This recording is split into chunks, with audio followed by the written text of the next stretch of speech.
Hello, I am Sunita Singh. Welcome back in Payas kitchen. और कल मेरी बेटी का बर्थडे था, तो इसलिए मैंने 2.5 kg का यहाँ टॉल केक बनाया है। वैसे तो घर में कोई पार्टी नहीं थी, बट हम फैमिली मेम्बर्स इतने सारे हैं, तो इसलिए मैंने इतना बड़ा केक बनाया है। तो चलिए शुरू करते हैं केक बनाना। तो यहाँ केक बनाया है मैंने बटर स्कॉच फ्लेवर में, और एगलेस बनाया है, इसलिए मैंने इसमें कंडेंस मिल्क का यूज़ किया है। तो मैंने यहाँ लिया है 1 कप कंडेंस मिल्क और 1/4 कप बटर, और ये सॉल्टी बटर है। साथ में लिया है मैंने 1/2 कप शुगर, पिसी हुई शुगर ली है, जो घर में नॉर्मल चीनी होती है उसी को मैंने घर में पीसा है फाइन तरीके से। अब इसको हम विस्क करेंगे। घर में जो वलून विस्कर है आप उससे भी विस्क कर सकते हैं, लेकिन उससे थोड़ा सा टाइम ज़्यादा लगता है, इसलिए मैंने यहाँ पे इलेक्ट्रिक बीटर का यूज़ किया है। और साथ में मैंने इसमें बटर स्कॉच फ्लेवर के लिए डाला है बटर स्कॉच एसेंस। ये लगभग डाला है मैंने 2 टीस्पून। अब इसको हम कंटिन्यू इसी तरह से विस्क करते रहेंगे जब तक कि इसका कलर एकदम ऑफ वाइट कलर का ना हो जाए, क्योंकि कंडेंस मिल्क और बटर सारे येलो शेड के होते हैं। तो हमें इसे इतना बीट करना है कि लाइट फ्लपी हो जाए और इसका कलर भी काफ़ी लाइट हो जाए। तो यहाँ देखिए आप, इसका कलर चेंज हो गया है और मैंने यहाँ पे ऑफ़ कर दिया है। आप इसकी कंसिस्टेंसी देखिए, सारी चीज़ आपस में एकदम बहुत अच्छी तरह से मिक्स हो गई हैं, और इसकी देखिए कितनी अच्छी कंसिस्टेंसी आई है। तो अब हमें क्या करना है, सबसे पहले हम जो जिस भी चीज़ में हम केक को बेक करेंगे उसको प्री हीट कर लेंगे। आप अवन में कर सकते हैं, कढ़ाई में, भगोने में, किसी भी चीज़ में कर सकते हैं। तो मैंने यहाँ पे भारी तले का एक भगोना लिया है और उसको 10 मिनट के लिए लो फ्लेम पर प्री हीट करने के लिए रख दिया है। अब यहाँ पे बेक करने के लिए लिया है मैंने 6 इंच का ये टिन। तो ये टिन बैटर के हिसाब से काफ़ी छोटा है, लेकिन मुझे टॉल केक बनाना है, इसीलिए मैंने ये छोटा टिन लिया है। अब हमें इसकी हाइट बढ़ाने के लिए मैं बताती हूँ कि क्या करना है। मैंने बटर पेपर लिया है और इसकी हाइट से जस्ट डबल उसको काट लिया है, और नीचे भी मैंने इसमें बटर पेपर लगाया है ताकि नीचे से जो केक है वो जले ना, और उसको ग्रीस कर लिया है ऑयल से। आप ये देख सकते हैं, इस तरह से मैंने इसकी हाइट से दुगना बटर पेपर काटा था और उसको चारों तरफ से लगाकर इसकी हाइट को बढ़ा दिया है। चलिए अब इसमें हम ड्राई इंग्रेडिएंट को मिक्स कर लेंगे। तो यहाँ लिया है मैंने 1.5 कप मैदा, 1.5 कप मैदा ली है यहाँ पे। साथ में लिया है मैंने 1.5 टीस्पून बेकिंग पाउडर और 1 टीस्पून बेकिंग सोडा। 1 टीस्पून एक बार लिया है मैंने, आधा टीस्पून, और एक बार लिया है 1/4 टीस्पून। तो ये 1 टीस्पून हो गया। यहाँ पर मेज़रमेंट का बहुत ध्यान रखना है। मैदा, बेकिंग पाउडर और बेकिंग सोडा का मेज़रमेंट एकदम परफेक्ट होना चाहिए, तभी जो हमारा स्पॉन्ज है वो बढ़िया बनता है। और जो ये गुठलियाँ रह गई हैं इनको भी हम फोड़ लेंगे। ये गुठलियाँ हैं बेकिंग पाउडर, बेकिंग सोडा की, अगर हम इन्हें निकाल देंगे तो हमारा मेज़रमेंट गड़बड़ हो जाएगा। अब इसको एक स्पैचुला की सहायता से कट एंड फोल्ड मेथड से इसको हम इस तरह से मिक्स कर लेंगे। हमें ओवर मिक्स नहीं करना है बैटर, वरना तो जो हमारा केक है वो डेंस बनेगा, इसलिए हमें बहुत हल्के हाथ से इसको कट एंड फोल्ड मेथड से मिक्स करना है।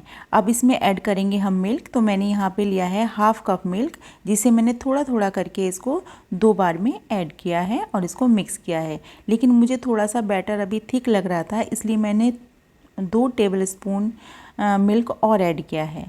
अब यहाँ पर ये बिल्कुल परफेक्ट मिक्सर बन गया है। अब इसमें लास्ट में हम ऐड करेंगे 1.5 टेबलस्पून वाइट विनेगर, वही वाइट विनेगर जिससे हम जो चाइनीज़ डिश होती हैं उसमें यूज़ करते हैं, तो वही वाइट विनेगर इसमें डालना है। अब इसकी कंसिस्टेंसी देखिए, बिल्कुल एकदम परफेक्ट हो गई है केक बनने के लिए।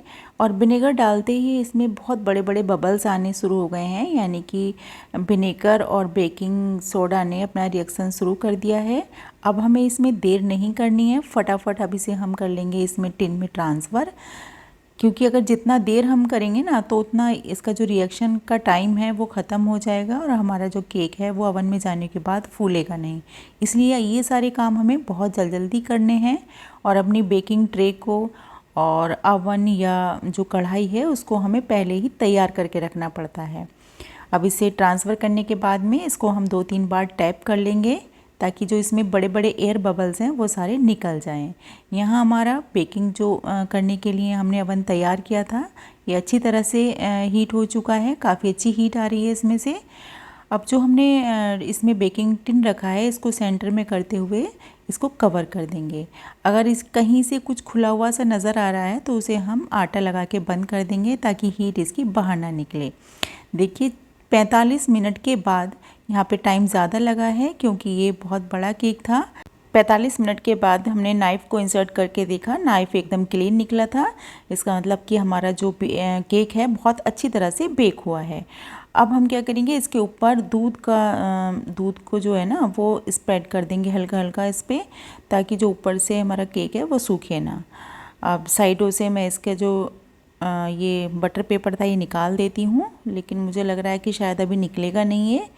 तो हम क्या करेंगे, इसको इसी तरह से 10 मिनट के लिए एक कपड़े से ढक कर रख देंगे ताकि ऊपर वाली परत सूखे ना। अब 10 मिनट के बाद हम इसको एक वायर रैक पर रख देते हैं ताकि बहुत जल्दी से ठंडा हो जाए। अभी बहुत गर्म है, ये छुआ भी नहीं जा रहा है, लेकिन ये बहुत आसानी से निकल गया क्योंकि इसमें हमने बटर पेपर लगाया था। और सारे पेपर हम अब अलग कर देंगे।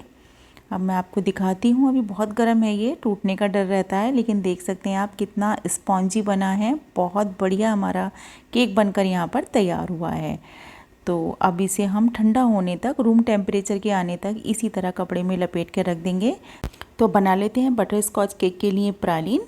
तो यहाँ प्रालीन बनाने के लिए मैंने 1/3 कप चीनी को एक पैन में डालकर इस तरह से रख दिया है। तो शुरू में हम गैस को हाई रखेंगे, जैसे ही हमारा जो चीनी है वो मेल्ट होने लगेगी तब हम इसको लो कर देंगे।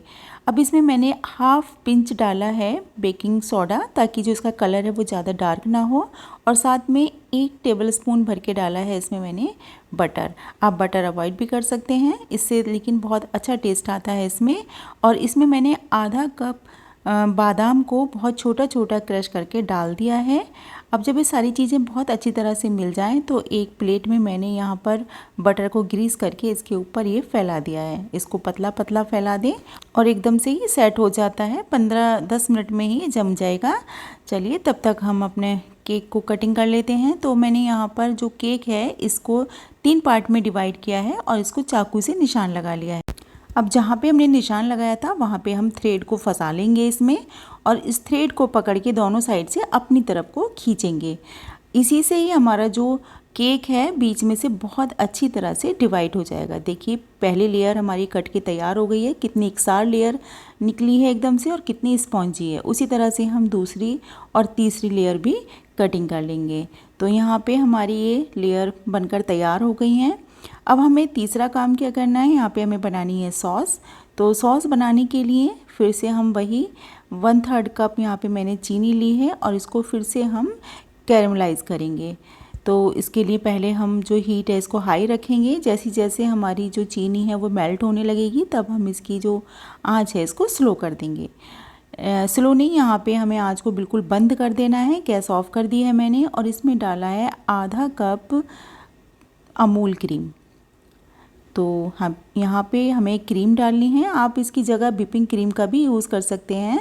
और साथ में मैंने यहाँ पे डाला है 2 बड़ा चम्मच या 1/4 कप बटर। यहाँ पे बटर का ज़्यादा यूज़ होगा जिससे हमारे जो ये बहुत सॉस है बहुत क्रीमी बनेगी। लेकिन यहाँ पे मुझे सॉस बहुत गाढ़ी लग रही थी तो मैंने इसमें 1/2 कप इसमें अभी दूध ऐड किया है।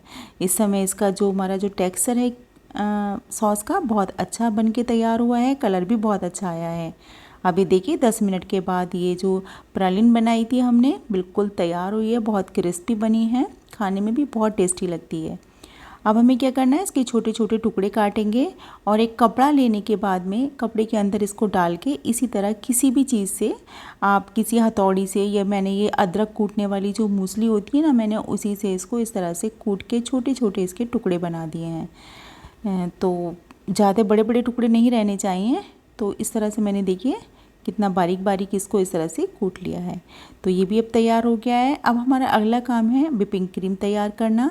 तो जब भी आप व्हिपिंग क्रीम तैयार करेंगे तो हम सबसे पहले जो पैकेट होता है 6 से 7 घंटे पहले इसको फ्रीज़र से निकाल के फ्रिज में रख लेंगे ताकि इसमें जो बर्फ़ जमी हुई है वो सारी ख़त्म हो जाए। यहाँ पे मैंने लिया है 2 बड़े कप, यानी कि 2 एक भर के कप लिया है, लेकिन इसमें अभी थोड़े से आइस क्रिस्टल हैं तो इसको 5 मिनट के लिए मैं अभी इसको ऐसे ही छोड़ दूँगी। जब तक कि ये मेल्ट ना हो जाए। अब हम इसको बीट करेंगे। तो बीट करने के लिए यहाँ पे मैंने सबसे पहले तो बीटर को स्लो स्पीड में घुमाएंगे, लेकिन जैसे 2 मिनट के बाद में हमारी क्रीम गाढ़ी हो जाएगी, मैंने यहाँ पे डाला है 2 पिंच सिट्रिक एसिड पिसा हुआ और 8-10 बूंदें डाली हैं मैंने यहाँ पे बटर स्कॉच एसेंस की। साथ में बटर स्कॉच के कलर के लिए मैंने यहाँ पे येलो कलर लिया है, जिसको 1 ड्रॉप लिया है। जेल कलर का यूज़ किया है मैंने यहाँ, क्योंकि जो वाटर कलर है वो डालने से क्रीम हमारी पतली हो जाती है और हमारा डिज़ाइन जो है वो अच्छा नहीं बन पाता। इसलिए हमेशा जो क्रीम है इसमें आप जेल कलर का ही यूज़ करें। हमारी यहाँ पे एकदम बिप हो गई है क्रीम। मैंने इसको कंटिन्यू 4 मिनट के लिए बीट किया है। आप इसको ओवर बीट ना करें, उसके बाद जो है क्रीम फटने लगती है और उसमें जो स्मूथ टेक्सचर होता है वो नहीं आता। यहाँ पे क्रीम एकदम मेरी परफेक्ट बनी है। मैं दिखाऊंगी कितनी अच्छी तरह से बीट हुई है ये। इसे चेक करने का ये तरीका सबसे अच्छा है कि जिस बाउल में आपने ये बीट किया है आप उसे उल्टा कर दीजिए। देखिए मैं कितना हिला रही हूँ, लेकिन हमारी जो क्रीम है वो बिल्कुल नहीं गिर रही है। अब यहाँ पर 2 स्पून शुगर में मैंने हाफ कप पानी मिलाकर शुगर सिरप तैयार कर लिया है। चलिए अब आइसिंग शुरू करते हैं। तो सबसे पहले हमने क्या करा है, केक बोर्ड पर सबसे पहले थोड़ी सी क्रीम लगाकर पहली लेयर को हम रख देंगे, ताकि जो हमारी लेयर है वो इधर उधर ना खिसके। अब इसके ऊपर एक मोटी सी लेयर हम फिर से व्हिपिंग क्रीम की लगाएंगे।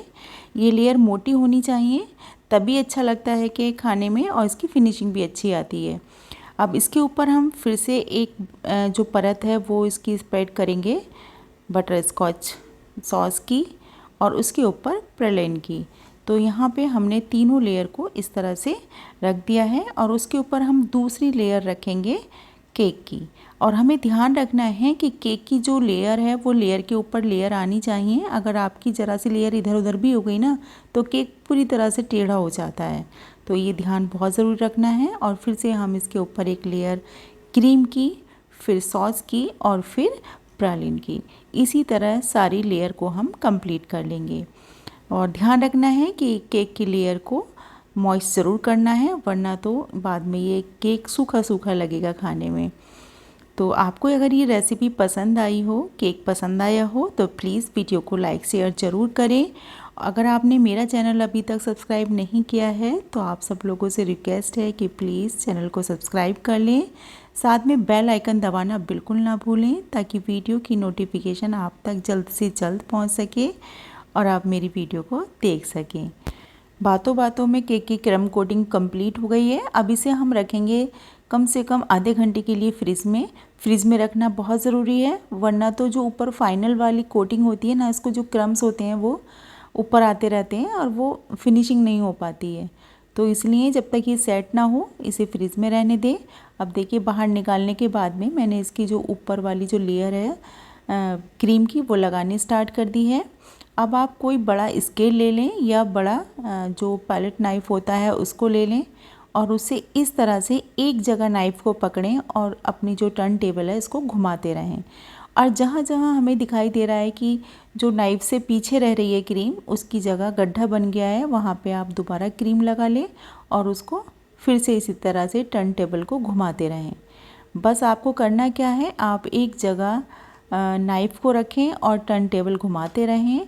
आपकी जो केक की फिनिशिंग है वो बहुत अच्छी हो जाएगी। लास्ट में क्या करना है, हमें पैलेट नाइफ़ से हल्का सा पानी लगाकर ऊपर का जो ऊपर वाली जो परत होती है इसको बहुत हल्के हाथ से आप घुमाएं। आपकी जो फिनिशिंग है एकदम तैयार हो जाएगी। केक को मैंने बहुत सिंपल डिज़ाइन किया है। जो प्रालिन बनाया था केक के चारों तरफ उसको डस्ट कर दिया है और जो सॉस बनाई थी उसको एक पाइपिंग बैग में भर के मैंने ऊपर से इसको चेक का डिज़ाइन बना दिया है इस तरह से। और इसके ऊपर मेरे पास थोड़ा सा जो है केक की टॉपिंग बनी रखी थी, उससे मैंने डिज़ाइन बना दिया है। और स्टार नोज़ल में थोड़ी सी क्रीम भर के कलर मिला के इसमें छोटे छोटे फ्लावर बना दिए हैं। इस तरह हमारा जो केक का डिज़ाइन है वो कंप्लीट हुआ है। आपको ये केक कैसा लगा है प्लीज़ कमेंट बॉक्स में ज़रूर बताइएगा। तो फिर मिलते हैं नेक्स्ट वीडियो में नेक्स्ट रेसिपी के साथ। तब तक के लिए बाय बाय।